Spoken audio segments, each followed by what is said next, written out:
You're waiting to see, wait a minute, what is going to happen? What are the complications? What troubles is he going to make? Oh, Elvis, I wish I thought as deeply as you did. Yeah, that's. But you know what I mean? It's just a movie that sort of asks you to pay attention in the way you normally don't. Hannah's techniques, which are Sophie's techniques, in a great scene in which she is teaching director students how to connect with actors or how to encourage actors to connect with each other. That's exactly how Sophie works. You have to expose yourself in a big way early in the film. Yeah, I have full frontal nudity within the first 5 minutes of the film. Right up. You were doing that before? Oh, yes. Oh. This man who cannot stop talking. The whole film. He dominates every room. He swallows up all the oxygen. Suddenly he can't communicate at all. And yet he's communicating on a very, very deep level with her.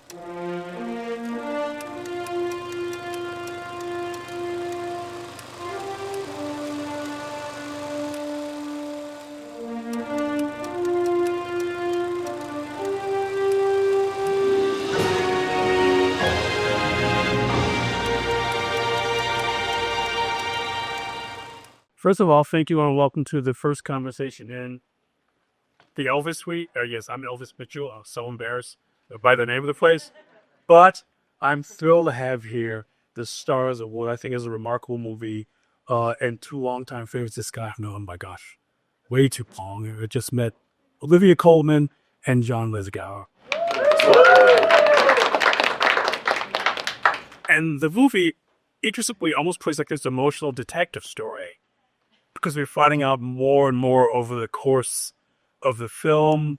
Like, for example, there's a conversation where your child is about to go out with some friends for an evening, and it turns out, he said, wait, did you plan this? To him? And yeah, I saw the movie. Yeah, it's just good. But I think that there are a lot of things that happen like that. There's these pieces of information that seem to come to you. And I was going to ask you guys what your first thoughts were when you read the script. I'll start with you, Olivia. Yes, thoughts when I first read it. Well, because it's quite meta. So Sophie Hyde, who co-wrote it and directed it, it's sort of her life. And so there's quite a bit of pressure, I thought, to play her. Because obviously she'd be there every day. And I just thought it was incredibly moving and very beautiful. And the way she says a drama without conflict. We should talk about that because that's one of my favorite lines in the movie. I think we mentioned this to you last night because you were trying to get somebody to make a documentary about Il Voyage my father. And you're talking these documentaries by Zoom. You said, well, I look to be a drama without conflict. And the beat before you, can you make a drama without conflict? But you're also a character who's really enlightened about yourself but running away from the conflict in your life, aren't you? Yeah. But I also do think Sophie is capable of making or living a life without conflict. She is extraordinary like that. And yes, and she doesn't really see conflict as conflict so much as a difference of opinion and working towards a conclusion. So she just sees it in a different way, which I thought was a rather lovely thing to learn about. I think it's interesting too, because I asked you, John, it seems to be finally a film about generosity and generosity of spirit, doesn't it? Oh, absolutely. Yeah, the film is just infused with Sophie's spirit.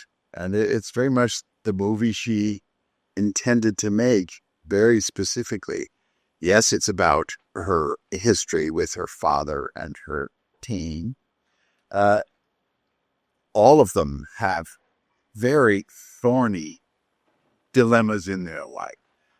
And the character of Jim, it's before you meet him, you hear that he's a charmer, but he can really hurt people.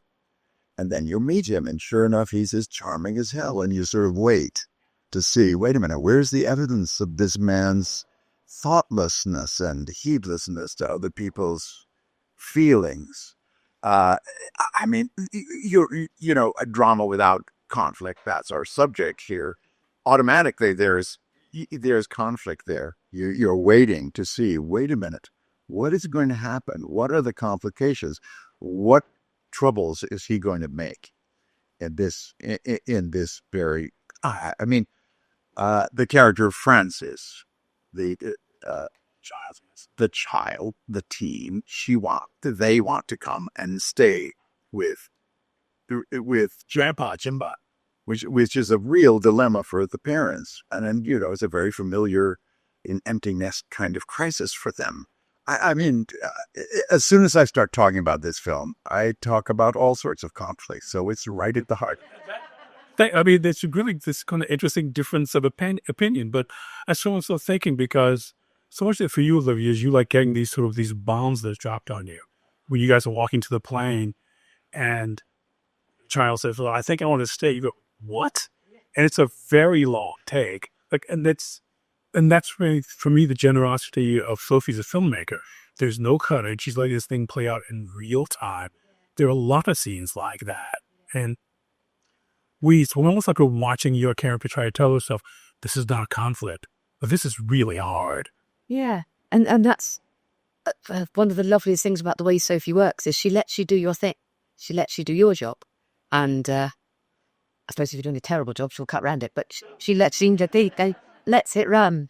And, people can see a person go through, always my face showing how I'm feeling. And I really enjoyed that about working with her. And it's funny because maybe I'm a little bit sort of, I didn't really see the conflict. Are you conflict averse? Maybe. Yeah, I sort of agree with Sophie that, is that weird? But only during the process of these 2 days where I'm thinking, maybe I'm the only one who doesn't see it's conflict. You do, so yeah, maybe it's just me. Yeah, I think it's all quite nice. But it's a film that's full of these differences of opinion. Part of it, to me, is about the question you ask yourself between mission versus family. Because what we learned about Jimpa is that I don't think he was malicious. He's getting himself to the cause. And that was a generational thing where you gave yourself to the cause rather than take care of your family. But your character is the collateral damage of that. And she's trying to weigh all that, isn't she? Yes. But also was aware that she was loved by both parents. And because of her dad making that decision and her dad coming out, she knew so much about him as a man and what he needed, so she knew about a work ethic. So all of this stuff could be turned into a positive. I think maybe Sophie and I are the same person. But I saw that it was a huge learning curve, and there was never a question that she wasn't loved. That's where things go wrong, where people have had a lack of love in their lives. Only that's the incredible thing about her trepidation to go to that place, his place. It's a place full of love where everybody loves him. And you're wondering, but I want to touch on a little bit more, John, because for me, it really is this question about mission. I want to ask you if you thought he was somebody who thought he was furthering this cause and this life, and he didn't want to be hidden away as a gay man. He wanted to stand up and draw attention to this. And his family is having to suffer for that. Yeah, it's very interesting because he is quite a serious character in many ways. I mean, as a serious person, he was a great fighter during the AIDS crisis. He fought for gay rights. He still feels like a crusader, something of a Don Quixote, but a crusader. And you have to admire him. He's completely admirable, and he's completely delightful. The fact that he would want to be his child, but other than that, that's kind of the thing you were kind of watching, seeing both the points. And the movie doesn't judge either of you guys. Yeah, he's also devious and manipulative, and he gets away with murder. One redeeming thing about him is he's completely unapologetic. He says, "I'm completely selfish." Yeah, I mean, he explains it. He knows himself very well. Knows himself very well, and people simply have to accommodate who he is and enjoy the ride. It makes him a wonderfully theatrical character to watch. But this fits into a kind of a thing in your career. You played a lot of characters who were bigger than life, and I know from your book that you had a father who was also bigger than life too. And so often you play these guys who could be archetypal in some way, but they all get, so I shouldn't say they all, but so many who get pleasure out of life. Now, I wonder if that's something you feel like you have to convey with these characters, or else they do become archetypes. I know. Sophie, when Sophie presented this to me, she considered me the person to play her dad. And I look back on that as an enormous compliment, even though she has very complicated feelings about her dad. The trick is to sustain the bubbling duality. That's a wonderful thing to play. He is really fun, but you have to watch every move he makes. That's just delightful. And you see it all play out. And he also owns it. He almost makes a joke of himself after he's done. He's like he keeps on changing the rules. He says he wants Frances to stay with him, and then he manages to make sure she doesn't. There's no way they can stay with him because he won't even be there. He's devious that way. Yes, I guess this brings to mind for me in the fact that she seems to even be how she has these enormous glasses that she wears to hide herself in plain sight from people. And it seems that she's almost trying to so hard not to be him. This is so funny because I kept those glasses. I loved it. Well, they're a great glass, but I didn't think of that though. So you see those glasses. I should have spoken to you before the fitting.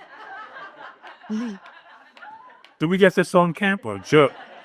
But I just thought that was a really interesting choice because to be on camera is something that takes up so much of your face, and to be on a Zoom screen. We're watching the way her eyes are working, and I just thought that was a really interesting choice. There's this guy, his shadow always looms over her. And I thought the great thing about the narration is that the narration versus the flashback were two different stories. We can hear her take on him. Yeah. As we're seeing the younger version of Jamie. Oh, so even there we're seeing all these complexities. And for me, it makes a very hard movie to sort of quantify. Oh, Elvis, I wish I thought as deeply as you did. Do we get that? No, I mean, but you know what I mean? It's just a movie that sort of asks you to pay attention in the way you normally don't. And the last 20 minutes where we don't get really to hear you get to talk much of Elishon. It's all about the way people are reacting to her. She's sort of come to terms with who she is as a person. She felt her in the classes so much. God, I hadn't even thought of that. Oh. That's very true. Nor had I. Wow, this is so good though. This is the beginning of the day because I can use that for the rest of the day. I'm here to help. Help me, help you. But it's a movie that because the title is so vague that you have no idea what you're going to see when you see it. And it shifts gears so much in the first 10 minutes. That's why I was wanting to ask you guys, and I asked you this too, John, what it looked like on the page, because there's so many comments at it, A little challenge guide. It read great. It's a beautifully written script, co-written by Sophie and Matthew McCormick. It's just so real and very, very easy to play.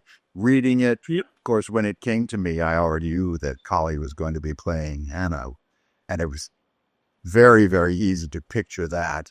It was very exciting to see that, and I think you could call it the most personal script I've ever read, personal to its creator. It is so autobiographical. It's so beautifully observed in tiny details, granular details that are true because she's writing her own story, and you just follow it.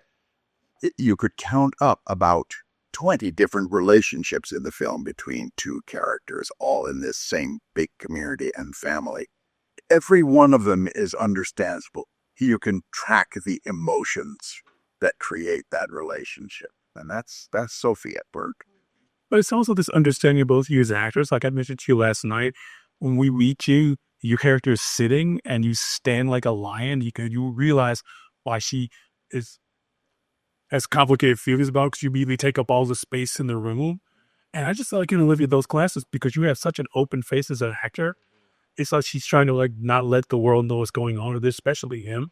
She wants to try to hide his man, but he's got her number. Love this. Just as Lisa, I mean. Yeah, it does. Now you're saying it. Totally makes sense. Yeah. See, that's always, I really enjoyed that. Because I was putting them on because I literally can't see anything that's too close. I can see everyone in the back row. But can't see me, which is good. No. But for reading, I had, so I would put them on. But yeah, I'm totally going to use that. Thank you. That's like, yeah, real. But again, I was talking to you about Empire of Light just before this. I had to get, you were playing such an exposed nerve in that movie. And both these movies take place in such a compact period of time. Yeah. And I like seeing you movies like that where we see your characters so reacting, but everything that's come before, because you're so good at subtext. Thank you. Absolutely wonderful acting with her for exactly that reason. You described what it is about working with Collie. She's just has such access to her emotional life. It turns out I have no idea what I'm doing. I'm doing that. Did you guys give rehearsal time with this? I just wondered. Yeah, we did. We didn't do any. It was lovely rehearsals. It was more. Sophie has a lovely process where we get to learn about each other.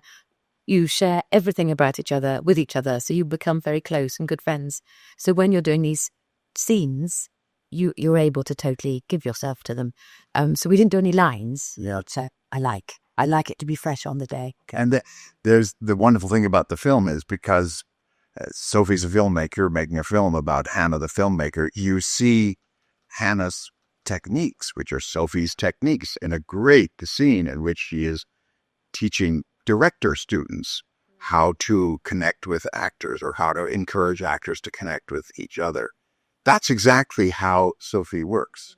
She took us, we had about an entire week just doing these remarkable, you would call them exercises, but they were just an avenue to to feel really connected with your acting partners, including giving us little assignments to go off into Amsterdam in pairs.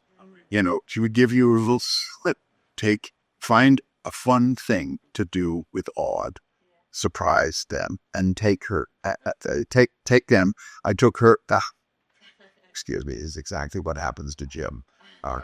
Off they go to see Collie's brand new movie, Wicked Little Letters. And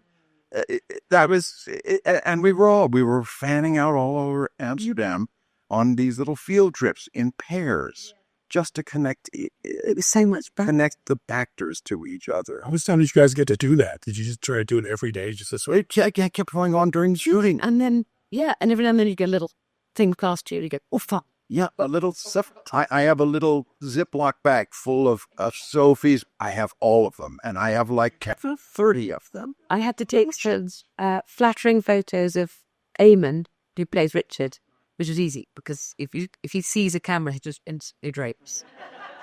So I've got hundreds of beautiful photos of Eamon, and then my other task was to take unflattering photos of John and Dan. And so, if you put your camera iPhone on 0.5, I do it really close to your head. So many photos of Dan, the most enormous forehead toy. That explains my Instagram page. As we were talking about this, though, I find myself thinking about Leo Grand, and so much what she does is about people's comfort with touch. And Jim is a really tactile guy. He touches everybody and hugs everybody. And your character is not so comfortable, except with your child, yeah, with Roxy, but not with anybody else.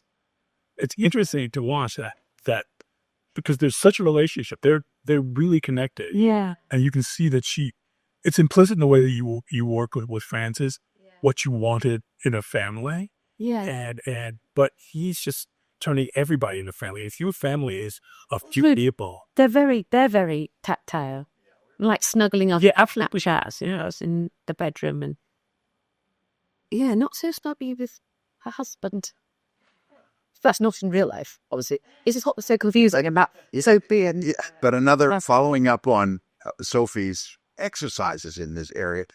The first day I ever worked with the Aunties, this wonderful group of 4 old queens who hang out. They're very best friends, wonderful actors. One of them hadn't been cast yet, so there were just 3 of us. One of them, the great Hans Kesting, one of Holland's great actors.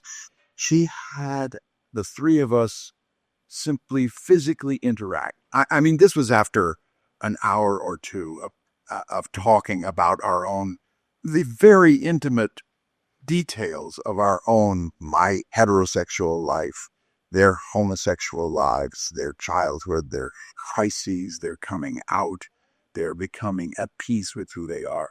Then she had us dance the way you see Jim dance in the film. Simply dance and interact and intertwine. Yes. These men who an hour before had been total strangers as me. And by the end of this, we were all weeping. It was so beautiful. It was sweet turning up at the end of that rehearsal session and seeing everyone think, oh my God. And the poor fellow Earl who came and joined us late, he hadn't been in on that. We had to recreate it for. But and I guess this whole sense of how tactile he is. Yeah. And you know how they say, and you see it all up on the screen? To me, you see all of this emotional interaction up on the screen. It just is so emotionally undefended and disarming. It's interesting, too, because as you're talking about this, I remember had seen near the end of the film when he's on his deathbed and that group of people is singing the Thelma Houston song. Are we getting with those guys standing next to as your character's watching it through a window? Are we getting to see this sort of this arc of affection sort of travel? But you're still sort of not touching anybody. Your character's still distant from all of it. I mean, it's such an incredible piece of filmmaking, but we feel all those emotions without people grabbing each other. And because the film is built to that. Oh, I think you got it. You totally got it. It's really nice. Just asking goofy questions. And it's so nice. This is the beginning of our press day, so it's lovely to hear that you took all that from it. But I think it's so interesting because, again, when you've watched her 52 Tuesdays or Leo Grant, they're all films that she seems to have this sort of temperamental thing where she needs to surprise herself. Yeah. Yeah. And I wonder if you feel that from her as a director, that you feel that. Well, you would call it boldness, but you don't feel that it's courageous or bold. It's simply natural with her. It is her. And it's very relaxed and easy. I mean, you met her last night. I'm happy to say I got to introduce Elvis and Sophie because I knew they would really hit it off. They in this very room at about 10 o'clock at night, they talked for half an hour. And tell us, what was your experience of Sophie? It was all these things because there's some of these things with Jim where he says what he's thinking. And what's interesting about it, the freshness of that to your character, you still kind of, just don't say it. If I close my eyes, you won't say it. Sititsu are doing that sometimes. I was talking about some of these great lines, which I hate to give away, but there's a Dorothy reference like that. I won't be too specific here. And Francis said, well, what's that? Whether you should be a time, whether you should be subterfuge in the world. And she goes, oh, it must have been so hard to be your press. He goes, well, you guys just text. You're in the room for subtext, which is not only one of the greatest lines I've ever heard in a movie, but it perfectly describes where we are now, where there's so much declaiming. And her movies don't do that. But you guys as actors are kind of attracted to movies that don't do that. Where you need to find your way in the punch, yeah? Yeah, I do like, I like things to be shown with, I suppose, your eyes, your heart, without having to explain it too much. And then it leaves room for people to make their own choices, take from it what they will. I don't know, I find that when I'm watching a film, I love that. I find it so wonderful to hear you saying that about yourself, Olivia, because it's what I tell everybody else. It's that your face shows everything. Yes, there's such every sheep. But again, that's why those glasses, she's trying to put these screens up to hide herself from the world. And but those eyes are still inside those enormous frames. It makes them bigger, probably. It makes them look quite... Try not to give too much away, but yes, it does. But it could be like a comic prop. I find myself thinking about something like Jack Nicholson in Chinatown, how brave it is to play something like that with that big a thing of sort of obstructing your face from the camera. I wonder if you felt comfort in having those frames be that big. Maybe. I thought they were rather flattering. So, at the card... You were so tickled when you had... You would keep showing them all to everybody. Because I still wear them a lot, and everyone goes, oh, I love your glasses. I got them from Jim Pop. But maybe, yes, doing the Zoom thing, because I couldn't see faces on the Zoom without them on.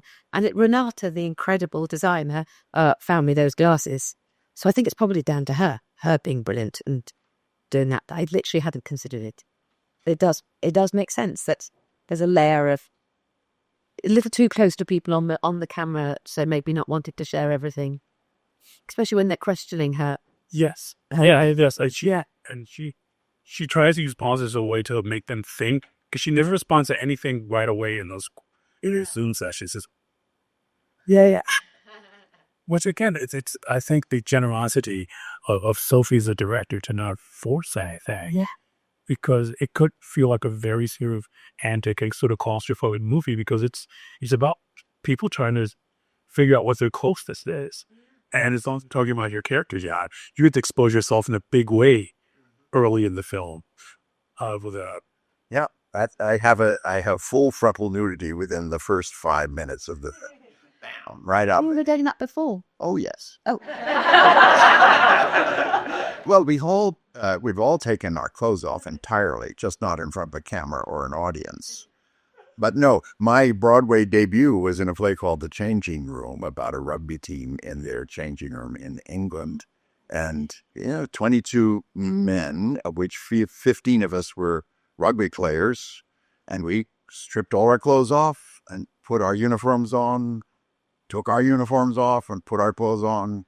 There was 15 nude bodies from, going off like death charges. Boom. Nowhere to look. And I won a Tony Award for that. So that's my Broadway debut, like 2 weeks after it opened. So that was positive reinforcement. I've been doing it ever since. And you waited 50 years for a chance to do it in front of the camera, right? Yeah, it was very important to Sophie. And for, if that sounds like a laugh line, but no. She takes nudity quite seriously. It is a very potent, dramatic tool.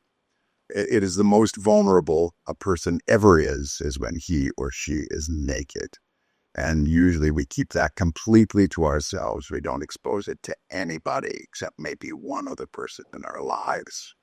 And for that reason, when it happens, if it's done right and for the right reasons, it's very powerful. It's also powerful for comedy. Look at John Cleese in A Fish Called Wanda. It's all how it's used, but it's one way you can really startle people, get their attention, and sometimes move them. It's funny, except to say, by the time we see it, I wasn't surprised, because he has lived his life so much like an open book that just sees it. Of course he would do that at that age, because he's completely fearless about contact and about the effect he has on you. Exactly, which is why I felt, it's important, it's necessary, and it's very early. It's like, okay, this is the man, we got to watch him. So I sometimes find nudity quite gratuitous in films, where I think it's taken me out of the story now. I didn't think that was necessary.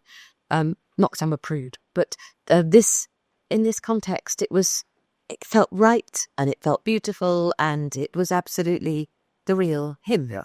So it did feel right. And there was a moment when we don't need it. And by the way, it's preceded by a little glimpse of me as a young man. Yes. And they found a young man with a fantastic body. And you see him start naked first. So it's like my work was done for.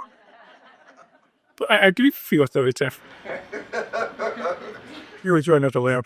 It does feel to me about a film asking questions about the relationship of artists, of people, the relationship to their passions, and he completely surrenders himself to his, and if we can bring family along, that's fine too. But again, there's no malice in it. But for your character, she's still at the age she is. It's fascinating, because it makes her seem more like a child when she's with Jim, as she's still trying to figure herself out.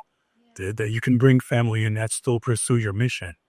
And he's kind of having none of it, because he's happy in his life. Yeah, the idea of her still being sort of a child around him, that's lovely. And I felt that because he left when she was 13, I suppose not having your dad there every day as you grow up, maybe things freeze at 13 and you're still trying to work out what are we like now that I'm 15, 18, 20, still sort of reverting. I thought that when I love it as well, and she's wanting to claw back some of that closeness from when she was younger. But that almost explains some of the trepidation about the play, because she's walking really slow on the jetway to get in the plane to go see him. It's like everything she could do to forestall this. Yeah, it was also, which was sort of cut out a bit, that Hannah and the real Sophie don't like flying. So it's more, I've got to get into this can in the air. But that was taken out a bit. But it works really well with her going, I'm going to see my beloved dad, and I'm scared and excited and everything. But I mean, again, we're talking about bravery. Want to have a little longer? Yes. Talking about bravery here, and John, you play a good section of the film in bed not saying anything. And it's what people are reacting to Jim and then there's way. What was that like? Because again, there's no indicating in a way that's So I felt incredibly connected to Olivia, for one thing. Yes, this is total spoiler alert. Raise your hands if you have actually seen the film yet. Have you seen a few? If you have, to talk amongst yourselves. Well, on night, this use my apologies, but for various reasons, I am in a hospital bed and I cannot communicate.